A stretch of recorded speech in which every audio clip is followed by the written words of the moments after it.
કોઈએ ખૂબ જ સરસ કહ્યું છે કે ભગવાનને મેં પૂછ્યું કેમ થાય તમારી સેવા, અને ભગવાને કહ્યું તું પોતે પણ ખુશ રહે અને બીજાને પણ ખુશ થવા દે, બસ થઈ ગઈ મારી સેવા. હેલો એવરીવન, કેમ છો? મજામાં છો? હું છું પૂનમ ધાનક. હું વાર્તા કહું છું અને સપનાઓ વહેંચું છું. શબ્દ તમારા અને સ્વર મારા. આજે હું આપની સમક્ષ લઈને આવી છું વિચારોનું વાવાઝોડું, જેનું શીર્ષક છે ભાવથી ભજો ભગવાન. આજની આ નાનકડી વાર્તા છે જયેશની, જેની લાઈફમાં કંઈ પણ સારું નહોતું ચાલી રહ્યું. સેલેરી ઓછી પડતી હતી, લોન પણ લઈ રાખેલી હતી અને ચૂકવી નહોતો શકતો. એક રીતે જોવા જઈએ તો જયેશ એની લાઈફથી ફ્રસ્ટ્રેટેડ થઈ ગયેલો હતો. જયેશ કોઈ ભગવાનમાં નહોતો માનતો, કોઈ પૂજાપાઠમાં વિશ્વાસ નહોતો રાખતો. લાઈફમાં જ્યારે આટલા બધા પ્રોબ્લેમ્સ આવી ગયા ને, તો જયેશે મિત્રોની સલાહ લેવાની શરૂ કરી. એક મિત્ર સુખદેવે સલાહ આપી કે જયેશ, તું ભગવાનમાં બિલકુલ નથી માનતો. જો મારી સલાહ માને ને તો અત્યારે જ શ્રી કૃષ્ણની પૂજા શરૂ કરી દે. જોજે પછી તારી લાઈફમાં કેવી પોઝિટિવિટી આવી જાય છે. જયેશે ત્યારે તો ફટ કરતી ના પાડી દીધી. ભાઈ રહેવા દે ને, મારે આ બધામાં નથી પડવું. માણસના કર્મો જ માણસને બનાવે છે, આમાં ભગવાન શું કરી દેવાના. પણ જ્યારે જયેશ ઘરે આવ્યો ને તો વિચારવા લાગ્યો, જિંદગી તો આમેય ખરાબ ચાલી રહી છે, ટ્રાય કરવામાં શું વાંધો? ભગવાનની પૂજાપાઠ કરવામાં મને ક્યાં ખોટ બેસવાની છે, ચાલ આય કરી લઉં. જયેશ બીજે જ દિવસે બજારમાં ગયો અને કાનુડાની એક સુંદર મૂર્તિ ખરીદી લાવ્યો. ઘરે લાવી વિધિવત એની સ્થાપના કરી અને પૂજાપાઠ શરૂ કર્યા. મહિનો, 2 મહિના, 6 મહિના થયા.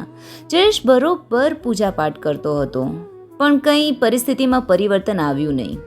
હવે જયેશને મનમાં ભગવાન પર ગુસ્સો આવવા લાગ્યો હતો. ફરી પાછો જયેશ કોઈક બીજા મિત્ર જિજ્ઞેશને મળ્યો અને જિજ્ઞેશને પોતાની પરિસ્થિતિની દરેક વાત કહી સંભળાવી. જિજ્ઞેશ બોલ્યો, જયેશ, મારી સલાહ માન, એક કામ કર, કાનુડાની પૂજા બંધ કર અને હનુમાન દાદાની પૂજા ચાલુ કર. જો પછી કેવો પરચો મળે છે તને.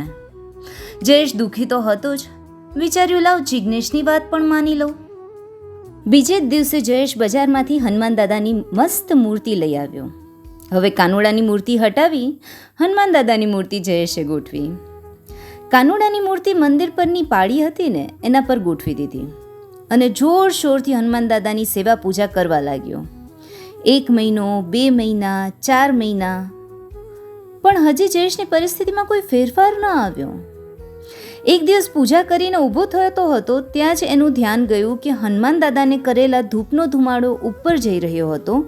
જયેશને વિચાર આવ્યો, આ ધુમાડો તો કાનુડાના મોઢા પર જઈ રહ્યો છે. એમને શ્વાસ લેવામાં તકલીફ પડતી હશે નહીં? એક કામ કરું, કપડાથી એમનું મોઢું બાંધી દઉં, એટલે એમને શ્વાસ લેવામાં તકલીફ ન પડે. જયેશ ઊભો થયો, કપડું લીધું અને ટેબલ પર ચડી જેવું કાનુડાનું મોઢું બાંધવા ગયો, ભગવાને તરત એનો હાથ પકડી લીધો.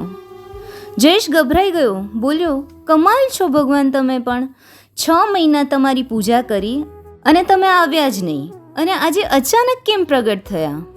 ભગવાન જયેશની વાતો સાંભળી હસી પડ્યા.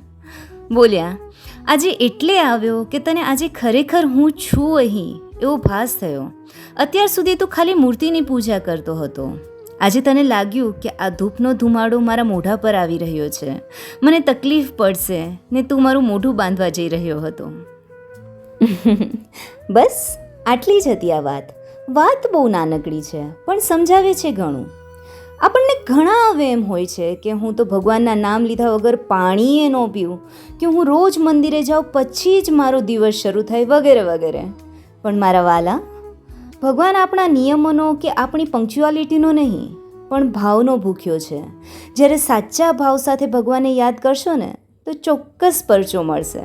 ચલો રજા લઉં છું. હું છું પૂનમ ધાનક. ફરી મળીશું આવી જ એક નવી વાત અને નવા સપના સાથે.